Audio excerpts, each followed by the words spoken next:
శ్రీమాత్రే నమ. జయ గురు దత్తాత్రేయ నమ.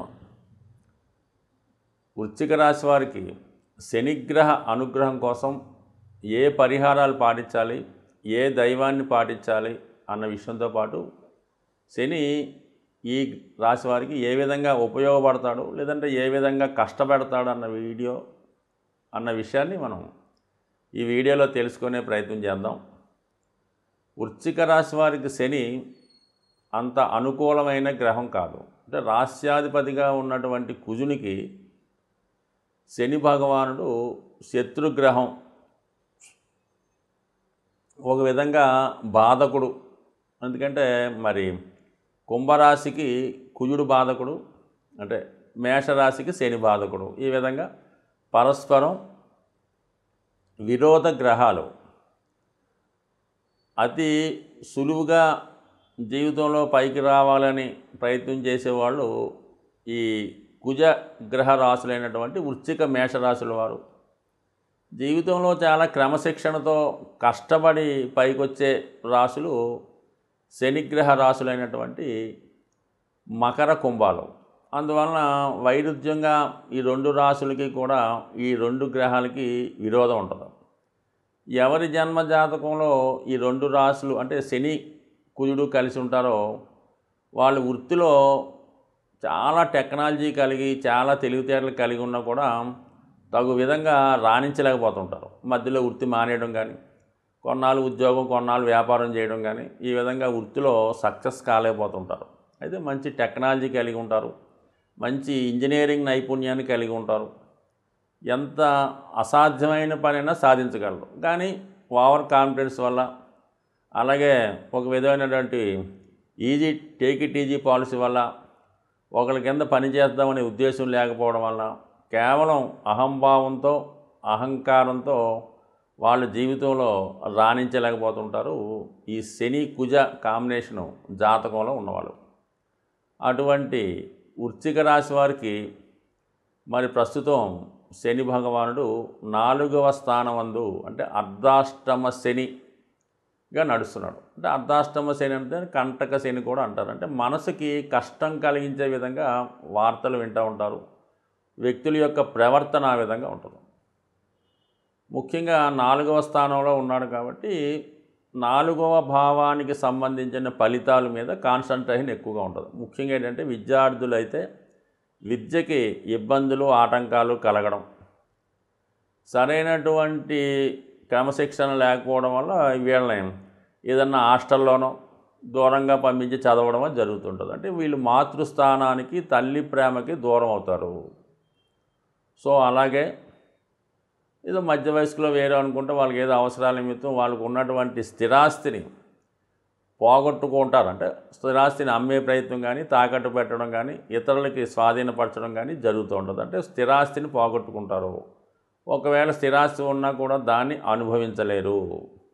ఈ విధంగా 4వ భావ ఫలితాలు మీద ఎక్కువగా ఇబ్బంది కలుగుతుంటుంది. అలాగే 4వ భావంలో ఉన్నటువంటి శని భగవానుడు 6వ భావాన్ని వీక్షిస్తాడు 3వ దృష్టితో. అంటే శత్రువులు పెరుగుతారు, రుణదాతల నుంచి ఒత్తిడి ఎక్కువ ఉంటుంది, వృత్తిలో ఎంత కష్టపడ్డా దాని తగ్గ ప్రతిఫలం పొందలేకపోతుంటారు. సో ఇది అంటే మరి శ్రమాంతర విజయం మాట, ఎక్కువ కష్టపడి తక్కువ వేతనాన్ని పొందుతూ ఉంటారు. మరి అలాగే శని భగవానుడు 10వ భావాన్ని వీక్షిస్తున్నాడు. అంటే వృత్తిలో కూడా సంతృప్తి లేకపోవడం, ఎంత కష్టపడ్డా డెవలప్మెంట్ లేకపోవడం జరుగుతూ ఉంటుంది. సో ఈ విధంగా మరి అయితే ఒక విధంగా చాలా క్రమశిక్షణతో, అలాగే ఒక డెడికేషన్గా, మరి స్వార్థం లేకుండా ఇతరుల కోసమో దేశం కోసమో సేవ చేసినప్పుడు 100% వాళ్ళు మరి ప్రధానమంత్రులుగాను, ముఖ్యమంత్రులుగాను, క్యాబినెట్ మంత్రుల్లో కూడా మరి ప్రస్తుతం ఈ వృశ్చిక రాశికి సంబంధించిన జాతకులు రాజ్యాధినేతగా ఉండడం జరిగింది. మరి శని భగవానుడు మరి వాళ్ళకి ఖచ్చితంగా మంచి ఫవర్ ఇచ్చినట్టే కదా. మరి వాళ్ళ యొక్క బ్యాక్గ్రౌండ్ పరిశీలించిన, వారి యొక్క నిజాయితీ, వాళ్ళ యొక్క డెడికేషను, దైవం మీద నమ్మకం, కులం, జాతి, మతం మీద ఉన్నటువంటి అభిమానం వీరిని ఉన్నత స్థాయికి తీసుకెళ్ళడం జరుగుతుంది. కేవలం వారు ఒక్కరికే కాకుండా అనేక మంది ఈ వృశ్చిక రాశి, వృశ్చిక లగ్నం వారు ప్రస్తుతం అడ్మినిస్ట్రేటివ్ రంగంలో, రాజ్యాధినేతలుగా వెలగడం జరుగుతుంది. అదే మరి క్రమశిక్షణ లేకుండా భూ కబ్జాలు చేస్తూ ఇతరుల ఆస్తి దోచుకుంటూ ఇతరులను ఇబ్బంది పెట్టిన వారు కొంతమందికి జైలు శిక్ష కూడా పడడం జరిగింది, జైల్లో కూడా ఉండడం జరిగింది. మరి కొంతమంది మీద రీసెంట్గా కొంత ఈ ప్రభుత్వాలు మారడం వల్ల ఇబ్బందులు కూడా ఎదుర్కోవడం జరుగుతుంది. సో ఏదైనా అది మంచి ఇవ్వగలడం, అది చెడు ఇవ్వగలడం అన్నదానికి ఇది కేవలం ఒక ఉదాహరణ.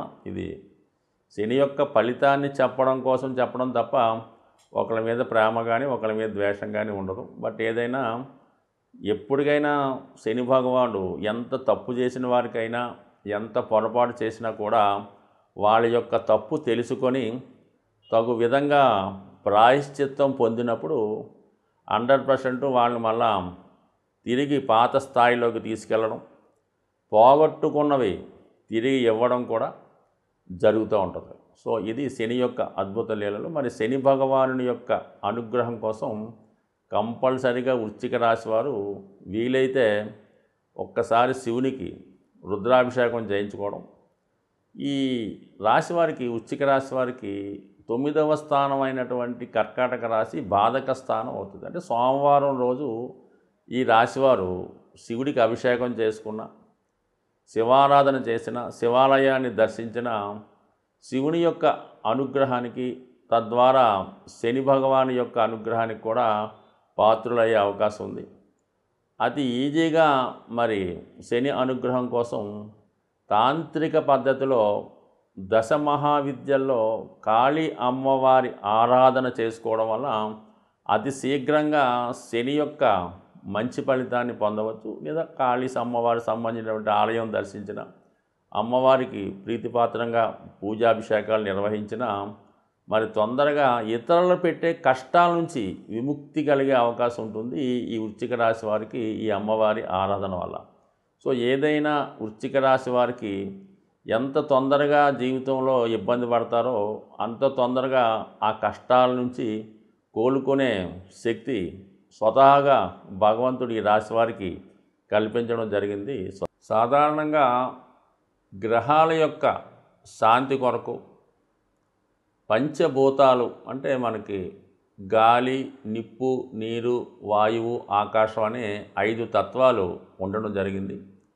దీన్నే మనం ఈ పూజాధికారులు నిర్వహించేటప్పుడు పంచోపచార పూజ అని చేయడం జరుగుతూ ఉంటుంది. సో ఇందులో ముఖ్యంగా శని భగవానుడు యొక్క అనుగ్రహం కోసం మరి శని భగవానుడు వాయుతత్వ రాశి అవ్వటం వల్ల ధూపంతో పూజించడం వల్ల, అంటే మీకు సాధారణంగా శివాలయాల్లో కానీ అమ్మవార్లకు కానీ ఈ సాంబ్రాణి ధూపం ఎక్కువగా వేస్తూ ఉంటారు. సో అది సింపుల్గా అగరబత్తీలు వెలిగించడం. చాలామంది ఏం చేస్తారంటే పూర్తిగా పూజ చేయని వాళ్ళు వారంకోసారి మామూలుగా చేస్తుంటూ ప్రతిరోజు కూడా ఉభయ సంధ్యల్లో ఈ అగరబత్తి వెలిగించి పూజ చేస్తూ ఉంటారు. ఇంకా ఓపిక ఉన్నవాళ్ళు సాంబ్రాణి పొగ అది గృహం అంతా వేస్తూ ఉంటారు. ఎక్కువగా అమ్మవార్లకి, శివునికి, అలాగే ఈ సాంబ్రాణి పొగ వేయటం వల్ల కనీసం ప్రతిరోజు అగరబత్తి 2 పూట్ల భగవంతుని యొక్క ఆరాధించడం వల్ల మీకు కంపల్సరిగా ఈ నవగ్రహాల్లో శని భగవానుడి యొక్క అనుగ్రహం లభించడం జరుగుతూ ఉంటుంది.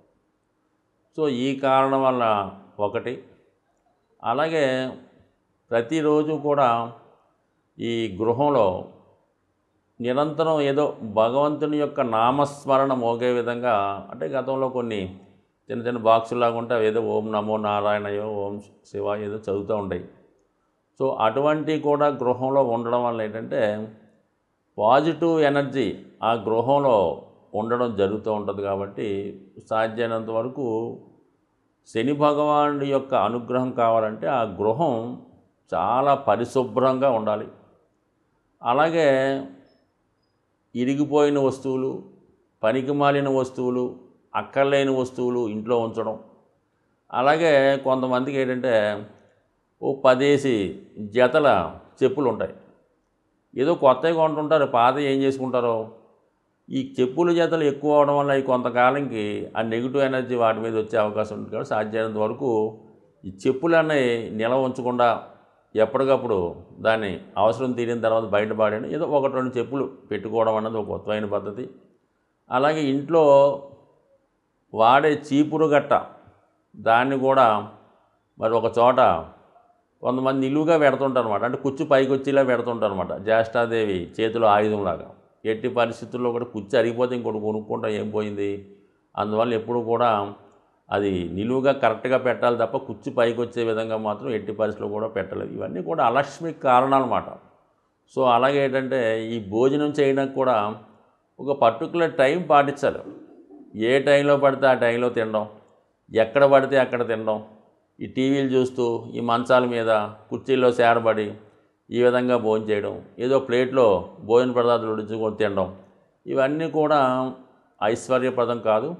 ఇవన్నీ కూడా శనిని ఆహ్వానించే ఇండికేషన్స్ అన్నమాట.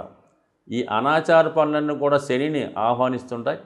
అలాగే శుభ్రమైనగా ఉండడం, శుభ్రంగా భోజనం చేయడం, అలాగే ఆహార పదార్థాలు కూడా జాగ్రత్తగా వినియోగించడం, ఇవన్నీ కూడా లక్ష్మీదేవి అనుగ్రహానికి పాత్రలు అవుతూ ఉంటాయి. కాబట్టి సో ఏదైనా శని భగవానుడి యొక్క అనుగ్రహం కావాలనుకున్న వాళ్ళు ప్రతి పని కూడా పద్ధతి ప్రకారం నియమానుసారం చేసుకోవడం వల్ల వాళ్ళు కంపల్సరీగా శని భగవానుడు టాప్ రేంజ్లోకి తీసుకెళ్లే అవకాశం ఉంటుంది. స్వస్తి.